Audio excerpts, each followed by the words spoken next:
أعوذ بالله من الشيطان الرجيم. بسم الله الرحمن الرحيم.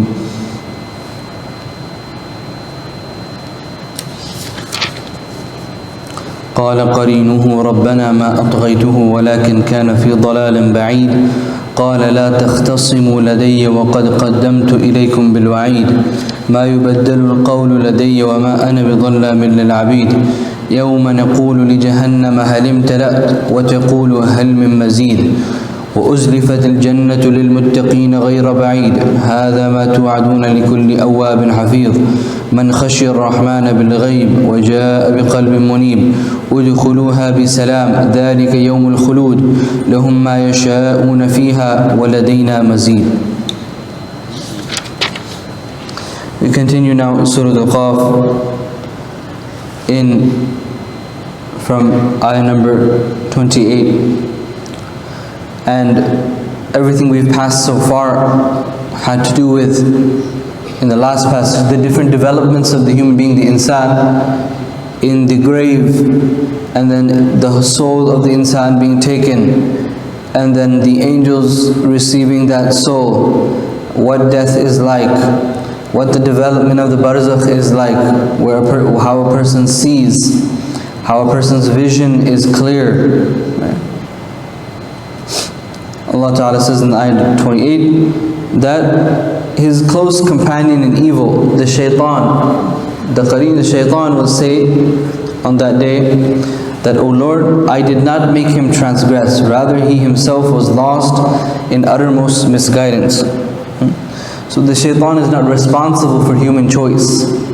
As it comes in another place in the Quran, that shaitan himself says that I do not carry any sultan, right? I do not carry any power over you. Right? And he will say to the people of disbelief, the people of wrongdoing, فَلَا تَلُومُونِي وَلُومُوا أَنفُسَكُمْ. On that day, that don't blame me, blame yourself. Don't blame me, blame yourself. So مَا أَطْغَيْتُهُ, I did not cause him, I did not make him transgress, but rather he was already in a very far, he was gone very far in being astray and misguided. Allah Ta'ala will say, قَالَ لَا تَخْتَصِمُوا لَدَيْ. Allah Ta'ala shall say, contend not with each other before me this day. Do not argue in front of me today. What does this refer to? Allah Ta'ala says in another place, for example, ثُمَّ إِنَّكُمْ يَوْمَ الْقِيَامَةِ عِنْدَ رَبِّكُمْ تَخْتَصِمُونَ. That when you're resurrected, you'll see yourself all of a sudden contending and arguing with other people on that day before Allah. Arguing for what? The Messenger of Allah once was speaking with Zubayr ibn al-Awwam and told him that, O Zubayr, Allah Ta'ala will establish justice on the day of resurrection. And even if a animal wronged another animal, a goat hurt another goat, they will be resurrected. And justice will be established between them. That why did one wrong the other? And they will be turned to dust. So he said, إِذَنْ الْأَمْرُ شَدِيدٌ. Then, O Rasulullah ﷺ, the matter of justice and the matter of accountability and everything will be very, very intense.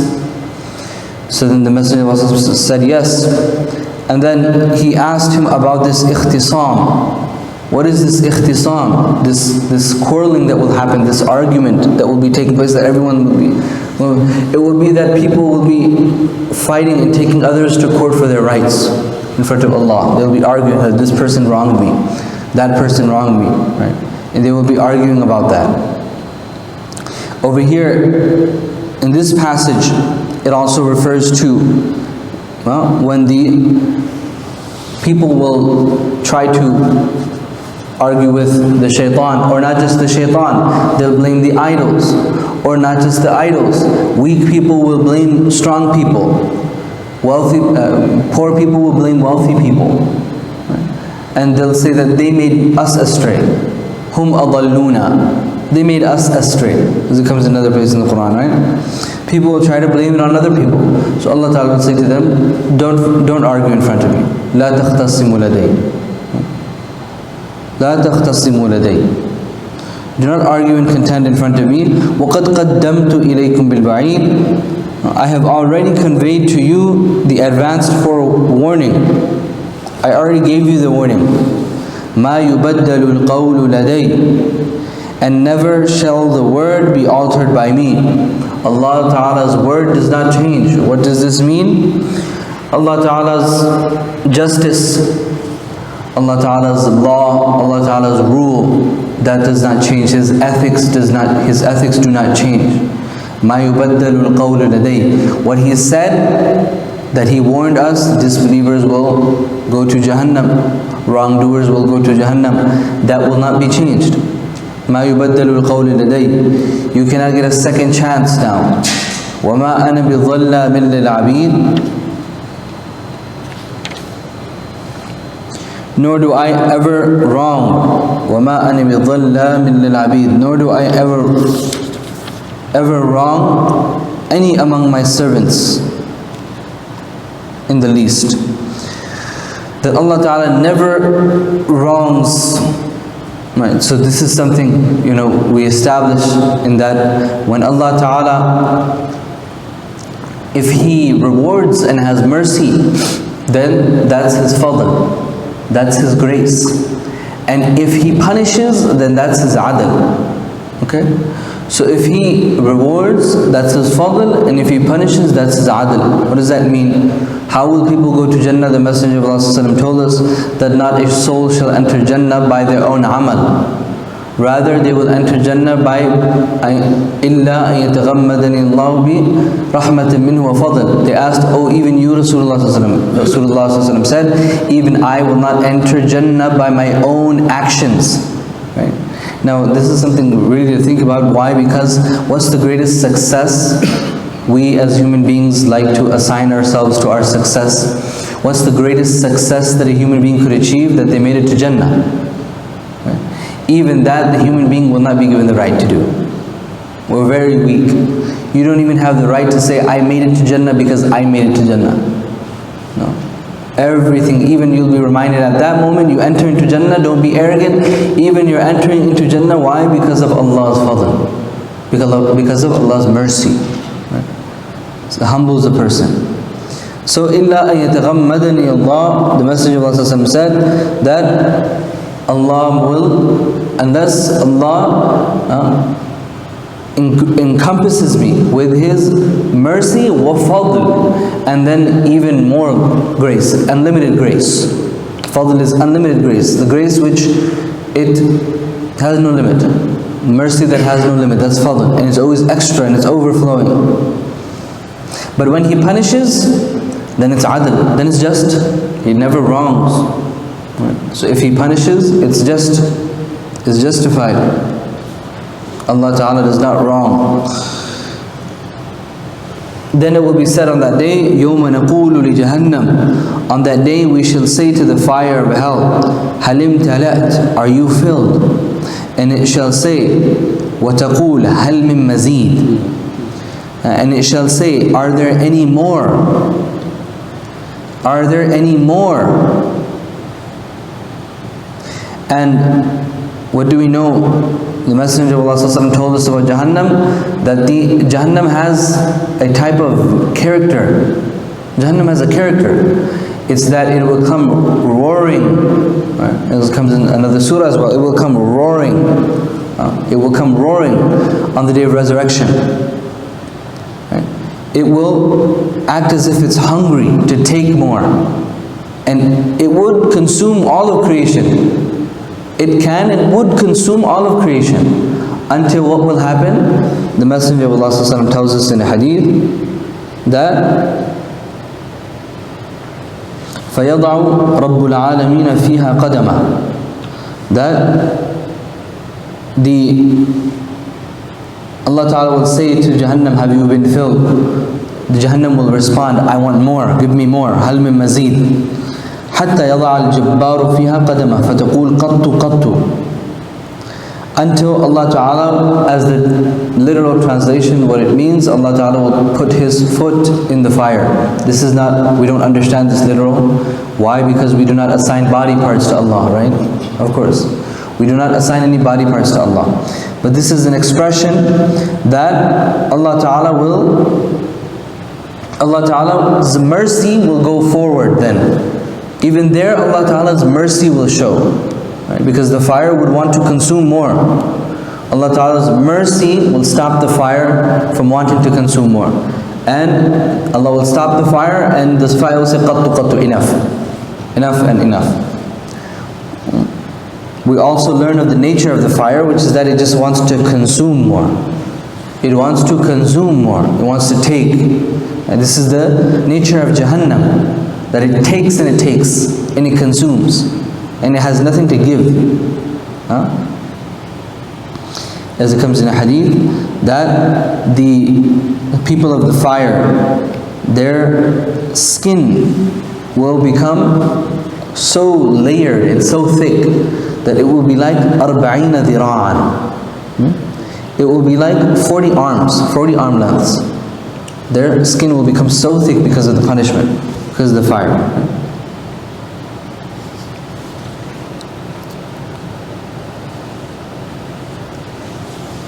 So Allah Ta'ala will say to the fire, have you become filled? Now question, does the fire speak? Does Jahannam speak? The scholars raise this question. And so some of the Mufassirun say, perhaps it's rhetorical. Some of them say, perhaps it's literal. And the majority of scholars, they identify the fact that Jahannam will speak literally.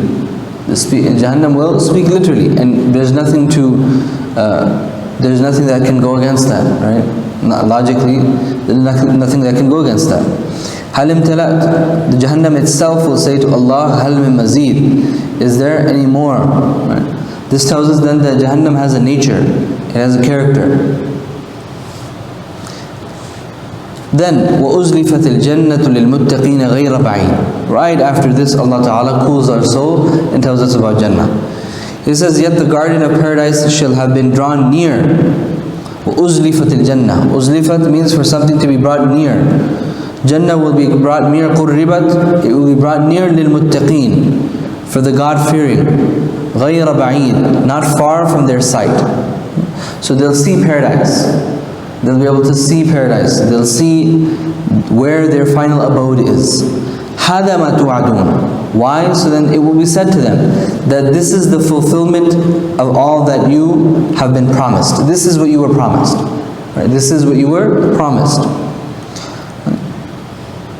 هَذَا مَا تُوعَدُونَ لِكُلِّ أَوَّابٍ حَفِيظٍ. This is what you were promised for everyone who was awwab and hafiz. Awwab means a person who, some of the scholars say, continuously makes istighfar. Right? Some of the scholars say continuously make istighfar is awwab. Some of the scholars look at the lughawi meaning of what it could possibly mean. It means aba, which means to return. So the one who consistently returns to the ta'ah, the obedience of Allah. Some of the scholars say it's the one who's consistently doing tasbih, as it comes in another place where Dawood ﷺ says, Ya jibalu awwibi, O mountains, make dhikr, make tasbih. Wat tayr, and the birds make tasbih. Right? And so one of the scholars, he mentions the awwab is the person whose heart is always turning to Allah. Another scholar mentions is the one that when he sits in a gathering, when he stands, when he walks, he makes istighfar of Allah Ta'ala. And the hafiz means a guardian, a protector, someone who protects, the one who protects the commandments of Allah. And he stays guard on the prohibitions. He stays away from the prohibitions. He protects himself from the prohibitions. Right? And Ibn Abbas said, حَفِيظٌ لِذُنُوبِهِ حَتَّى يَرْجِعَ عَنْهَا. Another meaning is the person who keeps a record, account of his sin. Ibn Abbas says, the one who keeps record of his sin until he makes tawbah from it. Right? So that he can make tawbah from it.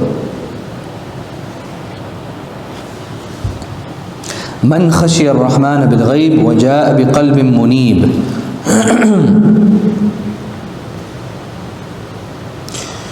Whoever has feared the All-Merciful. Whoever has feared the All-Merciful. Now this is very... Feared the All-Merciful. It's something to think about, right? Man khashiya ar-Rahman. Why did Allah Ta'ala bring the sifa ar-Rahman here? When we think of ar-Rahman, wouldn't we think it's the one who's always merciful? This is why the disbelievers had a problem with the name ar-Rahman also. They knew the name Allah, but they didn't. وَمَا الرَّحْمَنِ قَالُوا وَمَا الرَّحْمَنِ. What is Rahman? They didn't understand what Rahman is. And Rahman is not just, it's not just a name that denotes the mercy, but it's a grand name almost similar to the name Allah. That all of the other names come under it. Rahman, the one his mercy is very general, but the mercy also presents itself in justice. It also presents itself in trial. It also presents itself in punishment. Right? So Rahman is a grand name. Man khashiya Rahman. Just because he's the Rahman doesn't mean you shouldn't fear him. Think about all of his other sifat. Remember that. Remember that his other sifat, his other attributes, his other names. So rightfully so, it is deserving that his Rahman does not delude you. Do not allow it to delude you. Rather, you have to fear him. Even him as Rahman. Even him as Rahman, you have to fear him. Man khashya is when a person becomes humble and fearful in his heart. Man khashya ar-Rahman bil-ghayb. Whoever has feared the All-Merciful while in the domain of the unseen. You haven't seen the Rahman, you don't, right? But you fear him. وَجَاءَ بِقَلْبٍ مُنِيبٍ. And who comes to his Lord with a qalb munib is a heart that's always returning, longing to be redeemed. Anaba yunibu means that being or that thing which returns to Allah. Humbles to Allah, returns to Allah. Allah Ta'ala describes Ibrahim as munib, for example. Right? So qalb munib, not just that you come and you're muttaqi or you're awwab and you're hafiz, but you have to come with something as well, that evidence, that proof, which is qalb munib, a heart which is turning to Allah. As it comes in another place in the Quran, the only person who will be saved on the day of resurrection is the one man jaa bi qalbin salim, illa man atallaha bi qalbin salim. Except for the only person who will be saved is the one who comes to Allah with a sound heart. A heart which is empty from dhulumat, from darknesses. So qalb munib is a heart that turns to Allah. Then it will be said to them, udkhuluha bi salam. Now there are developments that Allah Ta'ala is telling us, a timeline. Right? So the people of Jahannam will see Jahannam, they'll see it's roaring, they'll be sent to the fire. The people of Jannah, Jannah will be brought near to them, they will see Jannah. They will see their final abode in Jannah. Their eyes will become cool by that. They'll be told, this is your final abode. And then they'll be taken to the gates of Jannah. They'll be taken to the gates of Jannah. And then as it comes in hadith, they'll stand at the gates and they'll stare for 40,000 years at the gates of Jannah. Why? Because this is something they've never seen before. This is something also, it's new. And I'll explain what this means. But this is something new. This is something they have to, entering into Jannah also requires to be spiritually ready. Even when the people are about to enter Jannah, they need time to prepare themselves to enter into Jannah. Why else would it be said to them, udkhuluha bi salam? If Jannah is open to them and they're supposed to go in, then why don't they just go in? But they have to be told, udkhuluha, enter it. Enter it. That also by the permission of Allah. That also by when Allah Ta'ala allows them, gives them the ability to enter into Jannah. When Allah gives them the ability to enter into Jannah, that they're ready to enter into Jannah. Udkhuluha bi salam. They'll be commanded and then told, it shall be said to them, enter it in peace. Bisalam, dhalika yawmul khulud. This is the day of eternity. Right? This is the day of eternity. This is something very big. The thought of eternity, right? It's mind-boggling. How does that even work? We'll question. How does that even work? How am I going to live in Jannah forever? How would I not get bored? How would this or would that? These thoughts may come to a person's mind. Allah Ta'ala explains.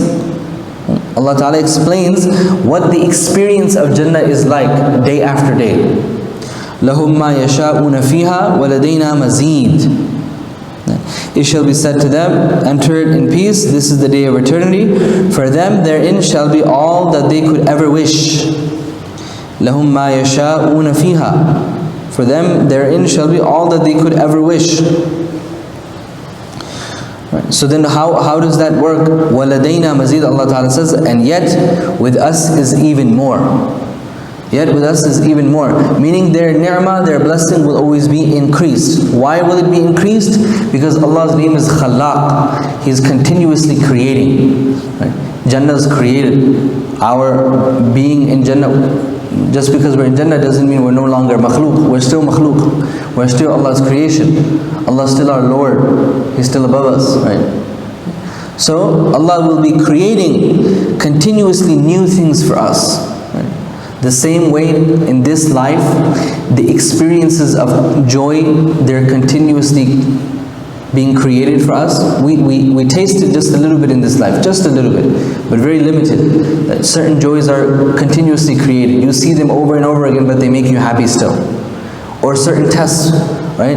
No matter how many times, certain tests you see in your life, they'll be repetitive. You'll still get sad over them. It will still affect your heart. So then in Jannah, when everything's more grand, of course, your joys will increase.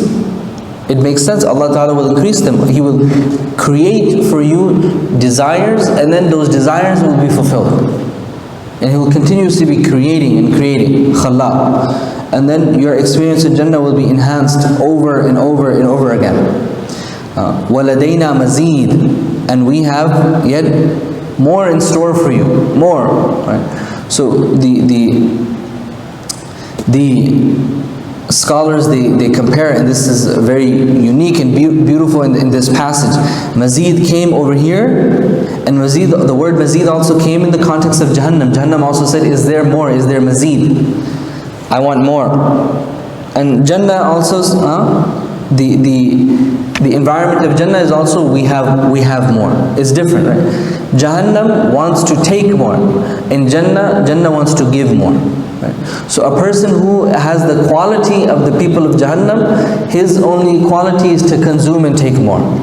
He takes more from the people, he takes more from this dunya, and that's what he does. This person is selfish, he continuously takes and he takes. The people who characterize themselves with the character of Jannah is that they're always giving. The Messenger of Allah ﷺ was always giving. He was always giving. وَلَدَيْنَا مَزِيدٌ. Jannah always wants to give more. Right? Allah Ta'ala, in Jahannam, He had to stop Jahannam from taking more. In Jannah, Allah Ta'ala, what He has to give, that will be continuously increased more and more and more. وَلَدَيْنَا مَزِيدٌ. And we have more. And over here, the mazid, the scholars say, it doesn't refer to anything specific. There is one opinion, right? There is one opinion, and I'll mention that. But it refers to the ziyada, which Allah Ta'ala will increase the people. He will increase the people. And this is something that Allah Ta'ala is telling us here to encourage us right now. As it comes in another place, فَلَا تَعْلَمُ نَفْسٌ مَا أُخْفِيَ لَهُم مِّن قُرَّةِ أَعْيُنٍ. That no soul knows what has been hidden from it, from the coolness of the eye. Meaning the joys that you'll have, the comfort, the coolness, the luxuries, you can never understand it, you can never know it.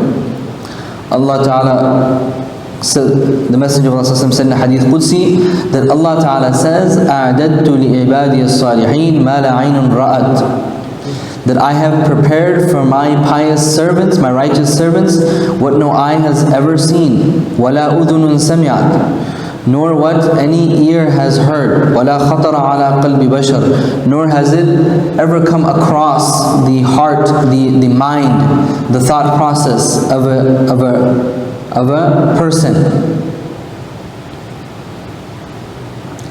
And some of the Sahaba, for example, they mention, and some of the scholars, they specifically say that, and what the mazid refers to, it's one of the greatest ni'mah in Jannah, which is when Allah Ta'ala will allow after a certain time, right? After some time, the people will be in Jannah, that Allah Ta'ala will allow for them to then have their first sight of Allah, and to see Allah, the ru'ya of Allah Ta'ala. To see Allah Ta'ala, and as it comes in hadith, Allah Ta'ala will recite the Quran to the people, and for thousands of years they will be busy with that. For thousands, what could be equivalent, because there is no time there now, but what could be equivalent to thousands of years, they will be listening to the recitation, the tilawah of Allah Ta'ala, and they will be looking at Him. So they will, and it's something to think about, because at that point, as it comes in hadith, entire Jannah will be gathered together. Entire Jannah will be gathered together, but people will forget who's around them, and they will be staring at Allah. They will be staring at Allah. And you know, if it's something to ponder upon, right? That your whole life you believe in your Creator who is beloved to you. You love your Creator. You turn to your Creator. You know, His mercy sheds on you, and then you get to see His magnificence. This is something, if it doesn't, it should definitely pour extreme joy in the heart, that a person gets to see his Creator. Allah Ta'ala shows him His magnificence. And how that occurs, we can never understand it now. That's not something we can understand now. How will it happen? But the Messenger of Allah has spoken about it, and it is pointed to in the Quran as well. And we will stop here, inshallah, and continue with the rest of the surah, inshallah, next week. We ask Allah Ta'ala that He grant us understanding of this, and He increase our knowledge and understanding of what we recited, and forgive us in our shortcomings and our mistakes in our understanding. وآخر دعوانا أن الحمد لله رب العالمين. صدق الله العظيم. سبحان الله وبحمده. سبحانك اللهم وبحمدك. أشهد أن لا إله إلا أنت. نستغفرك اللهم ونتوب إليك.